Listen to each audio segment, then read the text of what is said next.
और शिव महापुराण अपनी जिंदगी को हम सही ढंग से कैसे जी लें ये सिखा देती है ये शिव महापुराण। ऐसा कोई संसार में नहीं जन्मा जिसको दुख नहीं आएगा, तकलीफ नहीं आएगी, कष्ट नहीं आएगा, रोग नहीं आएगा, बीमारी नहीं आएगी, तकलीफें नहीं आएगी, सबको आएगी। पर उन तकलीफों के साथ में, उन दुखों के साथ में, उन कष्टों के साथ में हम अपने व्यवहार को कैसे जिए, ये शिव महापुराण की कथा है।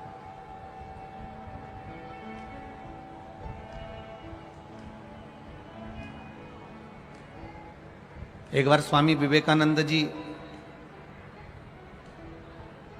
अपनी गुरु माता के पास में पहुंचे। श्री रामकृष्ण परमहंस जी नहीं थे वहां पर। और स्वामी विवेकानंद जी जब अपनी गुरु माता के पास पहुंचे और गुरु माता से कहा, मां मैं विदेश जा रहा हूं, आप ऐसा आशीर्वाद दे दो मां कि इस शरीर से किसी का बुरा ना हो, इस शरीर से किसी का बुरा ना हो, इस वाणी से किसी का बुरा ना हो, मेरे द्वारा किसी का बुरा ना हो, ऐसी कृपा कर दो। अपनी गुरु माता से स्वामी विवेकानंद जी कह रहे थे कि मेरे द्वारा किसी का बुरा ना हो।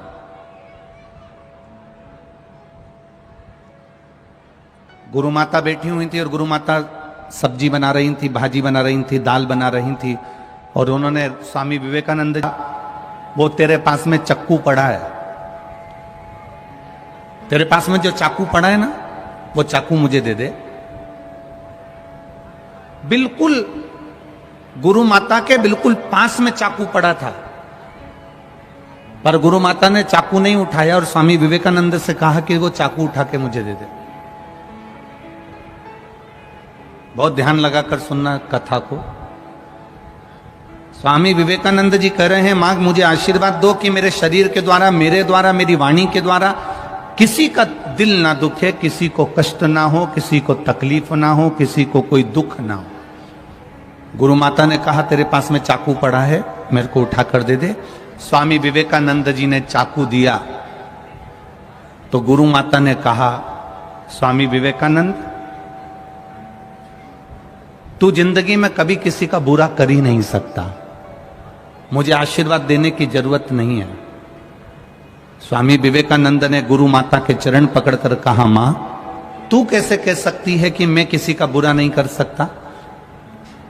गुरु मां ने कहा, मैंने तुझसे चाकू मांगा था, तूने जो चाकू मुझे दिया ना, उस चाकू की जो नोक थी, चाकू की जो धार थी, उसको तूने अपनी साइड से पकड़ा और जो चाकू का हत्था था उसको तूने मुझे दिया। जो खुद अपनी ओर दुख को कर लेता है और दूसरे को सुख दे देता है, वो दुनिया में कभी दुखी नहीं हो सकता।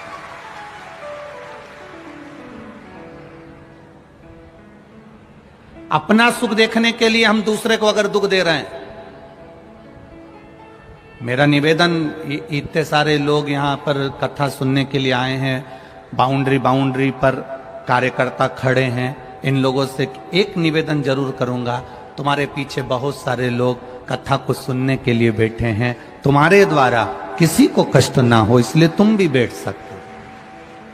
ये स्वामी विवेकानंद जी का चरित्र कह रहा है, अपने द्वारा हम किसी को कष्ट ना दें,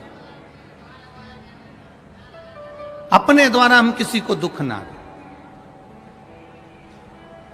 अपने सुख के लिए हम दूसरे को दुख ना दें।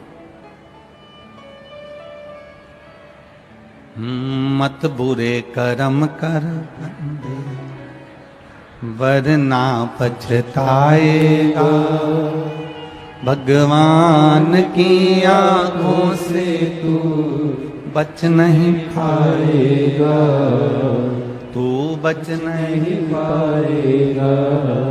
अरे ओ अज्ञानी मत करना नादानी, तेरे कर्म का फल भी तू ही पाएगा जैसा किया तूने, तेरे आगे आएगा। मत बुरे कर्म कर बंदे, वरना पछताएगा। भगवान की आंखों से तू बच नहीं पाएगा, तू बच नहीं पाएगा। ये शिव कथा कर रहे। स्वामी विवेकानंद जी ने चक्कू की जो धार थी वो खुद ने पकड़ी, और जो चक्कू के पीछे का हिस्सा था, उसका जो हत्था था, वो मां को दिया। कष्ट स्वयं झेल लेना और दूसरे को सुख दे देना, कष्ट स्वयं झेल लेना और दूसरे को आनंद की अनुभूति करा देना, कष्ट स्वयं झेल लेना और दूसरे को सुख प्रदान कर देना। तो समझ लो, अगर आपने किसी के लिए थोड़ा सा भी किया है, किसी के लिए एक पानी की बोतल भी अगर आपने दी है, तो ध्यान रखना, मृत्यु के समय पर गंगा जल मेरा महादेव तुमको दे देगा, तुम्हें ढूंढने जाने की जरूरत नहीं पड़ेगी। किस भूमि के निवासी हो? छत्रपति संभाजी नगर के जितने भी रहने वाले हैं और ये आसपास के जितने भी रहने वाले हैं, तुमको तो अकड़ के यूं चलना चाहिए कि हम संत एकनाथ जी की नगरी के पास में रहते हैं, हम पैठण के पास में रहते हैं, संत एकनाथ जी की नगरी के पास में रहते हैं। वो संत एकनाथ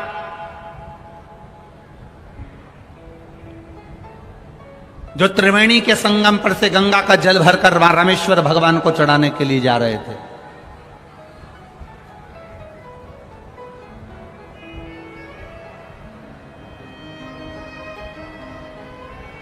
गंगा जल लेकर जा रहे हैं, कावड़ लेकर जा रहे हैं चढ़ाने के लिए रामेश्वर में। रामेश्वर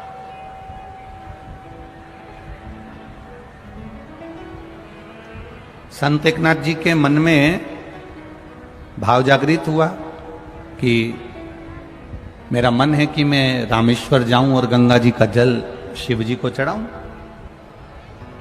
जैसे आपके मन में भी भाव जागृत हुआ कि मैं छत्रपति संभाजी नगर जाऊं और शिव महापुराण की कथा सुनूं, ऐसा भाव जागृत हो गए।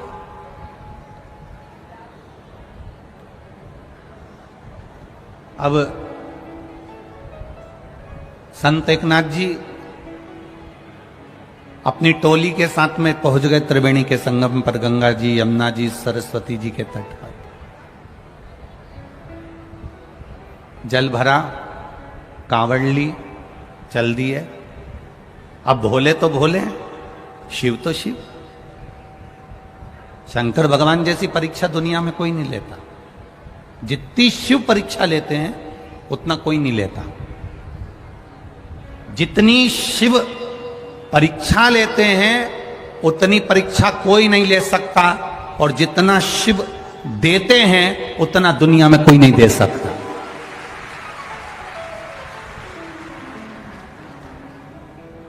सारी समस्या का हल शंकर भगवान क्या दे देते हैं, ये किसी को नहीं। एक पत्र आया, अभी बहुत सारे पत्र हमने पढ़े नहीं है, पर ये थोड़े से पत्रों में वर्णन है, देखिए।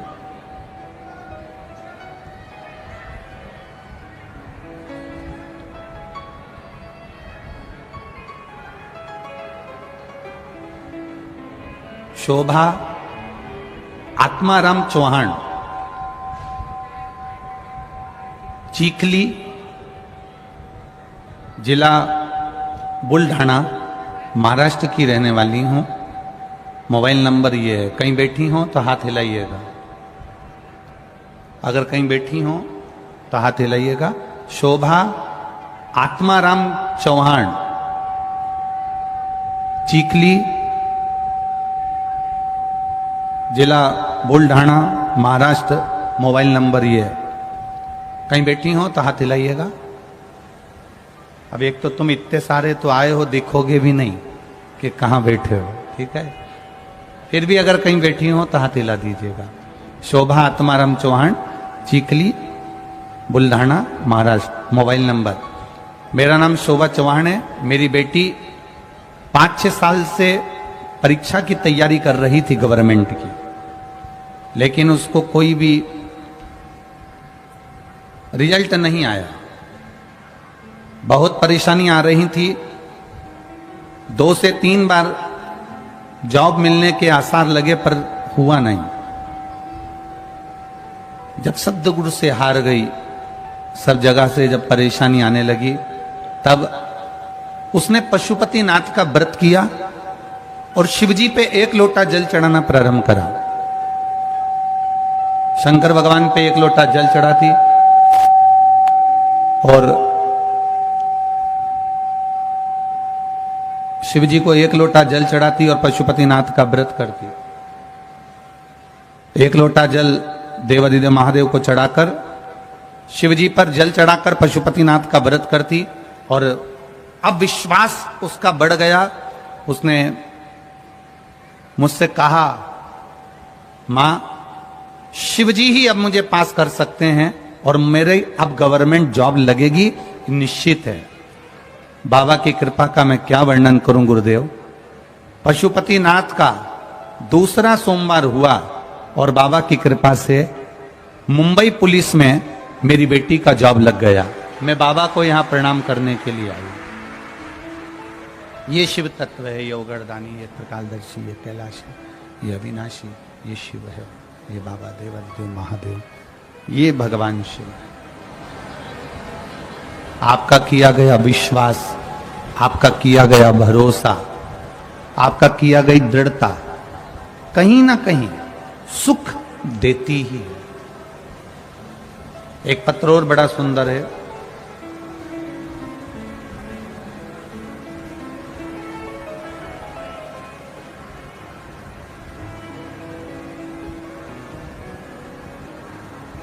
निर्मला, अशोक बाग, धोबल गांव से, तालुका बेजापुर, जिला संभाजी नगर। कहीं बैठी हैं तो हाथ हिला सकती हैं। निर्मला अशोक बाग, धोबल गांव से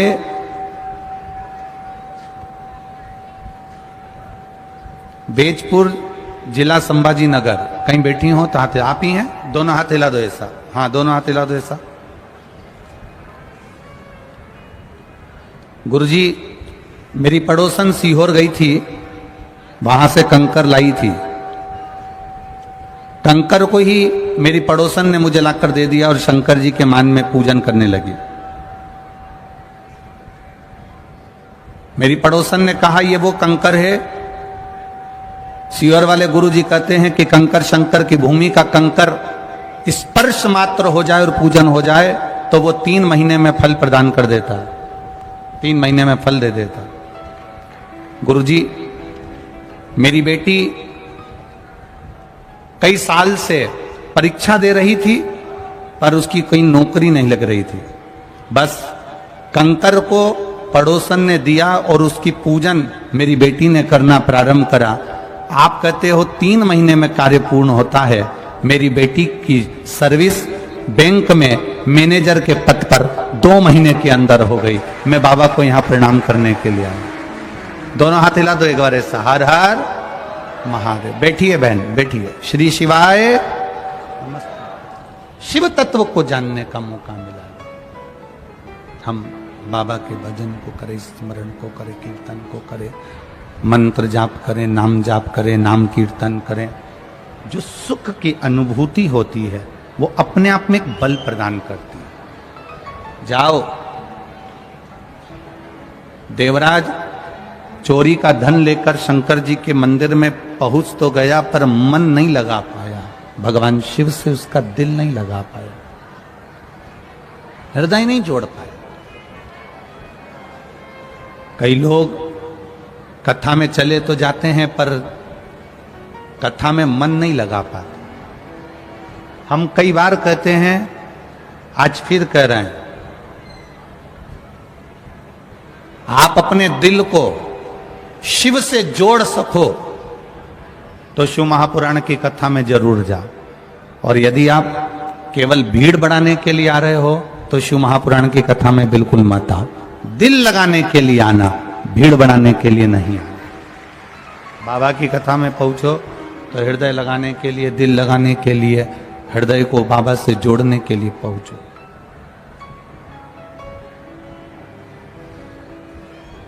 भगवान से जोड़ने के लिए पहुंचो। देवराज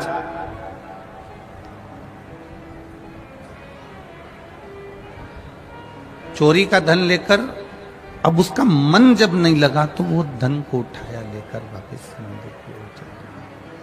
जब धन को उठाकर मंदिर के बाहर गया, अब करे क्या? शरीर में ताप, कष्ट, धन की पोटली को बाजू में रखकर लेकर सीधे एक पेड़ की छांव में जाकर बैठ गया। करो पुण्य।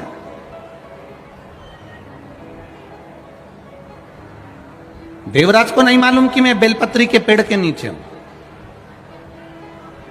संत एकनाथ जी को नहीं मालूम था कि देवाधिदेव महादेव मेरी परीक्षा ले लेंगे। मेरे भोले बाबा परीक्षा भी बहुत लेते हैं और मेरे भोले बाबा देते भी बहुत है। उनको नहीं मालूम था कि परीक्षा ले लेंगे।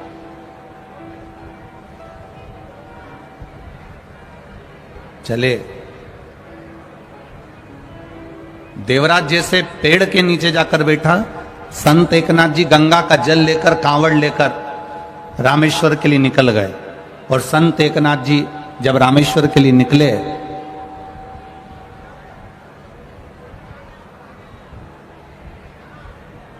मुख से गुणगान करते हुए, स्मरण करते हुए,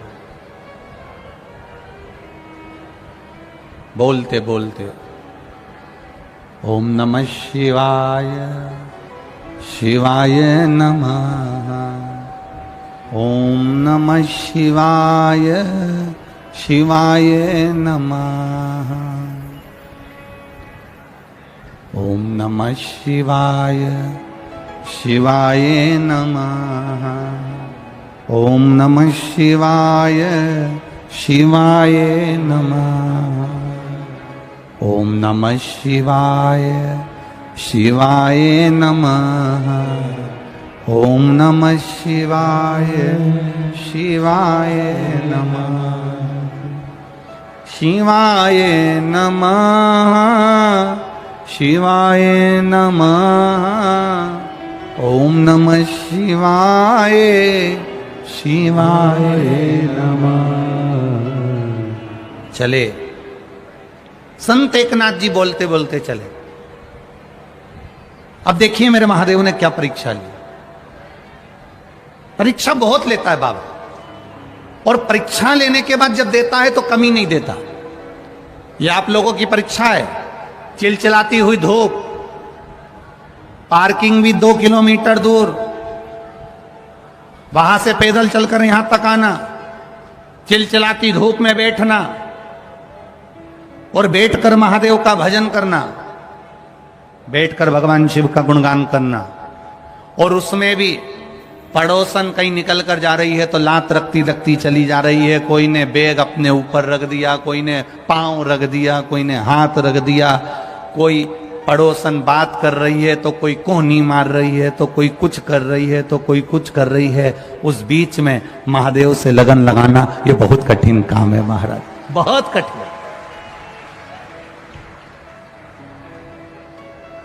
बहुत कठिन, परीक्षा बहुत लेता है। इतनी परीक्षा मेरा देवाधिदेव महादेव लेता है, इतनी परीक्षा मेरा महादेव लेता है। पर जब परीक्षा ले लेता है, परीक्षा लेने के बाद मेरा महादेव जब देता है तो झोली भी छोटी पड़ जाती है, इतना मेरा महादेव दे देता है। ये शिव तत्व है, ये शंकरी अवघड़ी है, ये शिव तत्व। बेहोशी में भूमि पर गिर गए, जमीन पर गिर गए। और मेरे भोलेनाथ जी जब जमीन पर, एक गधा जमीन पर पड़ा हुआ है। संत एकनाथ जी गंगा जल लेकर जा रहे हैं। जल ले जाते जो संत एकनाथ जी ने देखा कि कोई गधा प्यास से बिलख रहा, प्यास लग रही उससे बिलख रहा, बार बार गिर रहा है, बार बार खड़ा हो रहा है, फिर गिर रहा है, फिर खड़ा हो रहा है। संत एकनाथ जी ने देखा। संत स्वभाव बड़ा निर्मल स्वभाव, बड़ा निर्मल। और संत एकनाथ जी ने जब देखा, गंगा जल में से गंगा जली उठाई, कावड़ में से गंगा जल उठाकर गधे को पिलाना प्रारंभ करा। साथ में जितने लोग थे सब कहने लगे, ये जल तो तुम प्रयागराज से लेकर आ रहे हो, त्रिवेणी संगम से लेकर आ रहे हो, और रामेश्वर बाबा को चढ़ाना है, और तुम ये जल यहां गधे को पिला दे रहे हो। संत एकनाथ जी ने कहा, सबसे बड़ी सेवा है एक जीव की सेवा कर दे, एक जीव की सेवा कर दे, ये दुनिया की सबसे बड़ी सेवा। कभी प्यासे को पानी पिलाया नहीं, बाद अमृत पिलाने से, बोलो बोलो जम के बोलो, क्या फायदा। कभी गिरते हुए को उठाया नहीं, बाद आंसू बहाने से क्या फायदा। उस लाभ का क्या मतलब।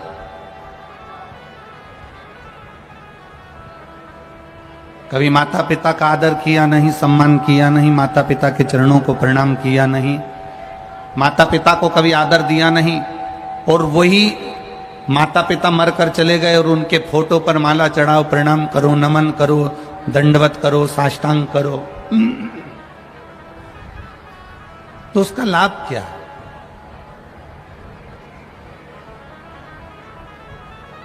शिव कथा कह रही है, भगवान शंकर का संवाद कह रहा, शिव महापुराण कह रही है।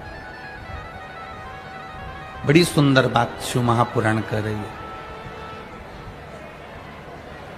संत एकनाथ जी ने गंगा का जल लेकर जैसे ही गधे को पिलाया, गधा उठा। साथ वालों ने पूछ लिया, ये जल तुम गंगा जी का गधे को पिला दिए हो, तो रामेश्वर जी को क्या चढ़ाओगे, भगवान शिव को क्या चढ़ाओगे। संत एकनाथ जी ने कहा, ये जीव में भी महादेव बसता है, अगर इसको पिला दिया तो रामेश्वर पर जल चढ़ गया, ये निश्चित है। इस जीव में भी महादेव बसता है, ये निश्चित है।